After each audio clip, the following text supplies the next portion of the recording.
This man right here is Michael Flynn. He's both a retired lieutenant general in the U.S. Army as well as President Trump's former national security advisor. He was also one of the main targets during the whole Spygate investigation. And in fact, according to unclassified government documents, General Flynn actually had his name unmasked more than 45 times by Obama-era officials, including, of course, by the former vice president, Mr. Joe Biden himself. However, it appears that since leaving public office, well, General Michael Flynn has gone on the offensive, filing legal claims against both FBI as well as DOJ officials for malicious prosecution as well as abuse of process. And then furthermore, besides this one lawsuit against the Department of Justice, in an exclusive interview that General Flynn gave to me here at the Epoch Times, well, he revealed the fact that he has also filed another claim, this one against the Pentagon, for wrongly issuing a $40,000 fine against his pension, which he claimed was politically motivated. Take a listen. And by the way, as a super quick aside, I hope you take a moment to smash that like button so this video can be shared out to ever more people. And also, if you haven't already, consider subscribing to this YouTube channel as well, that we can get the type of honest news content delivered directly into your YouTube feed every time we publish it.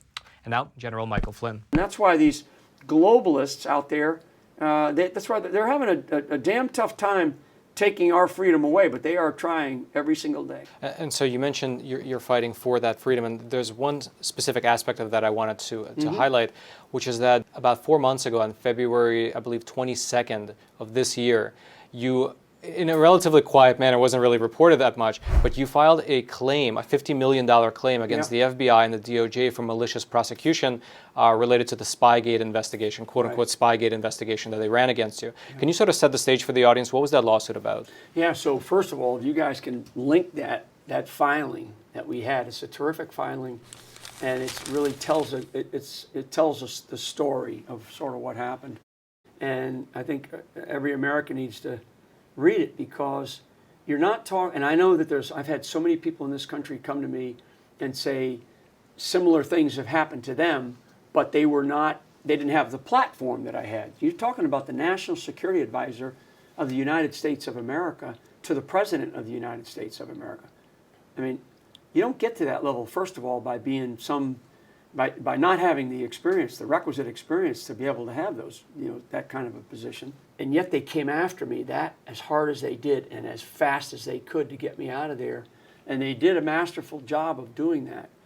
And then what we found over really 4 or 5 years, and there's still stuff that's coming out. In fact, some stuff came out this past week from another case that's out there that's being held, I think, it's being held up in New York or Washington District. And so what it's about is essentially we want, the term limit, or not the term limits, but the statute of limitations, we had to get inside of that. So we filed, and we basically said we're putting on notice that we are going to sue. Okay? And we're putting on notice all of the individuals that were part of this case from the top down, right? Jim Clapper, former Director of National Intelligence, all the way on down. So what the DOJ, and they have not replied back yet. They will. They'll reply back probably. My guess is probably within about another month. So they've had it for about a year. So you said February. We actually filed that back in August. It became public finally because somebody was paying attention, right? And but it really became public. So anyway, so the goal is to say, look, the DOJ is going to, more than likely, they'll come back and they'll say, no, denied, which is fine, because now we can go after the individuals because they're all private individuals.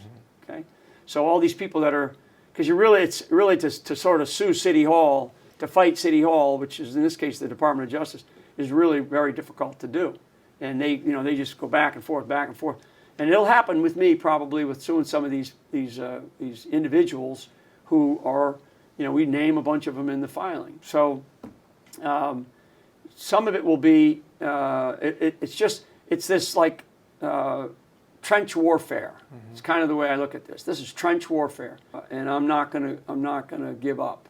And so we're gonna go after the people that lied to not only and defamed my family and I, but also damaged the reputation of this country, damaged the reputation of everything that we stand for on this planet, and also damaged the institutional reputations of the United States intelligence community, the United States Department of Justice, the entire system of our rule of law, right? I mean, the amount of damage that was done, and they didn't do it because they made a mistake. They did it intentionally. Okay, so I believe that, and that's what that case is about.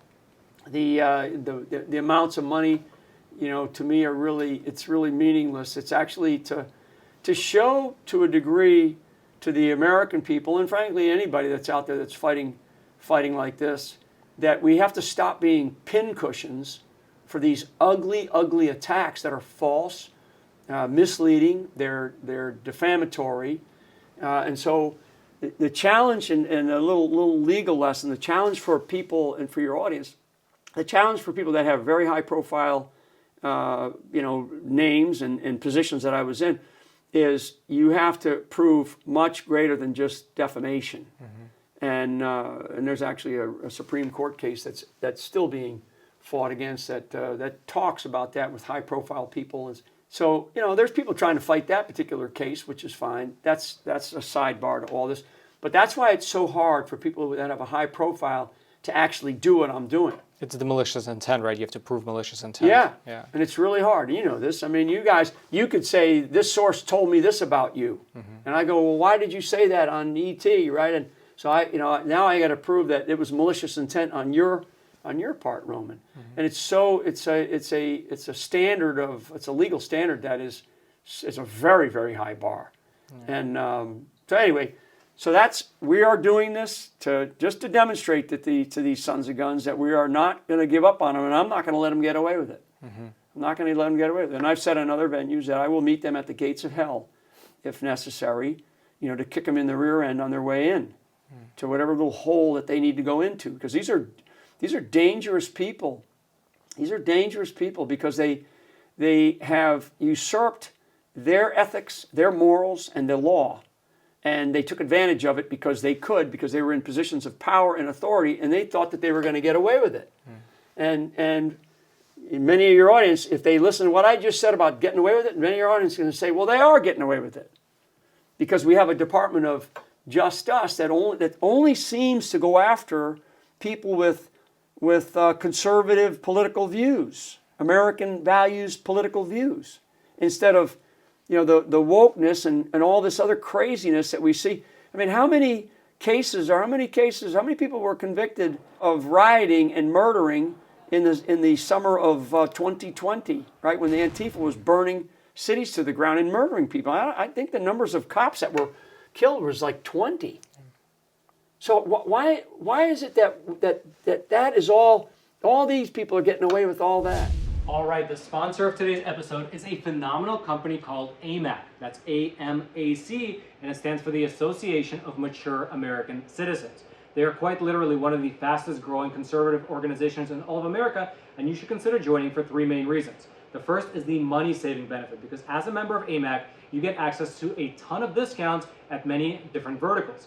Things like vitamin stores, restaurants, retail shops, and so on and so forth. If you want to check out the full list, it's pretty exhaustive, you can do so over on AMAC's website. The second benefit is that you get exclusive access to the AMAC magazine. It'll be delivered directly to your doorstep, and it contains phenomenal coverage as well as deep analysis. And then the third benefit, the one that people say is their favorite, is that AMAC fights for your values over on Capitol Hill. In fact, you can check out the online version of this on their website. It's the AMAC Action Advocacy Annual Report, and it shows exactly what they're doing on Capitol Hill in terms of fighting what they call the socialist storm that's brewing in this country.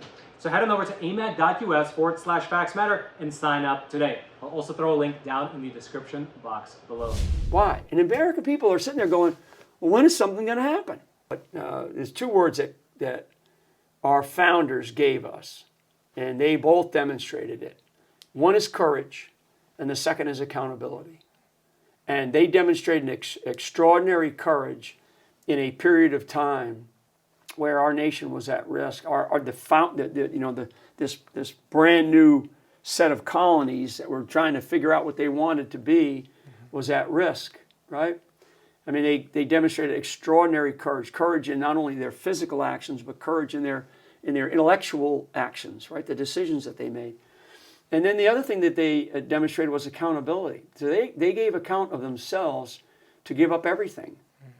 right? And be accountable. And they all knew that if they lost, if George Washington had lost the American Revolution, right, he'd have been hung in the center square of New York City, and his body would have hung there for as long as they could march every particular, they would have marched the entire 13 colonies through to show them this is what's going to happen to you. Okay, he'd have been hung all of them would have been hung for treason, and many of them gave up their lives and gave up their treasure and all that to do that. That's called accountability. Where's the accountability in our government today? Where are those type of people today in our government? Well, it seems like I came across a story regarding you. It seems like the DOD and the federal government in general, it seems like that's what they're doing to you in a certain sense to this day. There was a recent fine that was levied against you, like a $40,000 fine for your trip to Russia. Yeah. But I read the details of that trip, and it seems like you got the okay from multiple agencies. And I presented, and I went and did a classified briefing prior. I did a classified briefing after, which means, you go get counterintelligence assessments, you go get from the people that you're going to go do this, what kind of information are you looking for? And then you try to get the answers for those people, and you come back and you give those answers back. That's normal. Diplomats, retired government officials like me would do stuff like that routinely, and so it's like, but what did they do? They came after me. Well, that's my question, because reading through the facts of that particular case, I thought, well, this all seemed on the up and up. Everything was signed off multiple times. So my question is, what justification did they have to fine you $40,000? And are you fighting back against that? I'm fighting back against that. And we have a motion into the Department of Defense. I mean, this is what happens to those of us that are not going to buy into this socialist movement that we are experiencing right now in this country. I'm not going to buy into it. This country is not going to be a socialist country, because the American people don't want that, and they're going to try every which way to make us a socialist country, by usurping every aspect and particularly coming after people like me. And it's a shame. This is not what I want to do. It's not what I want to do. I mean, I'm doing it because I have grandchildren, and I'm like looking at my kids and my grandkids, and I'm going, God, is this what I want them to have as a nation? I want them to live I want them to live in a country where they don't know what freedom actually is. I mean, there's people that I met in Epoch Times who have come from communist countries, right? And they know, and I think that's part of why Epoch Times has been such a strong advocate for freedom, and has been such a strong advocate for truth, and listening and talking to all sides.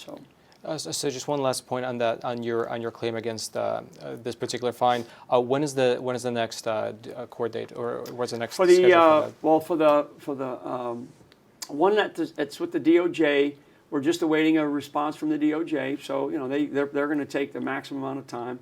I hope that we hear something by May, if not by September. And then on the other thing with the DOD, we're just going back, waiting on an answer from them. You're fighting City Hall. It's just like it's this bureaucratic morass, and you go to make a phone call and you put on hold, or you do. I mean, it's really that bad. So we got to do things by letter, right? That kind of, and it comes at a legal cost, and it comes at a. I mean, this is what they do. They tried to wear us out, all of us. They're going to try to wear the American people out, and don't allow yourself to get worn out.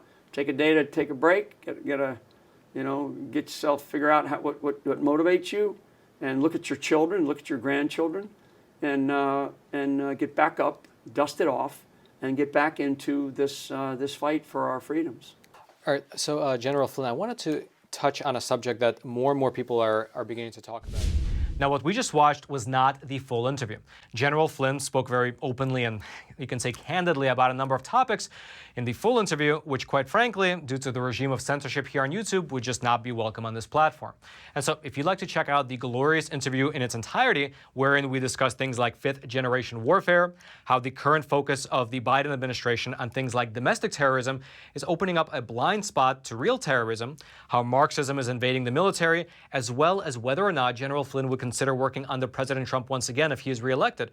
Well, if you'd like to check out all that you can do so over at Epic TV. The link will be right there at the very top of the description box. Epic TV is, of course, our no censorship video platform where you can find not only the entire interview with General Flynn, but also on there I publish at least 2, sometimes even 3 episodes every single week that are exclusive to Epic TV. These are episodes of Facts Matter that you will not be finding here on YouTube. And so again, if you want to watch this interview in its entirety, the link will be right there at the very top of the description box. I hope you check it out.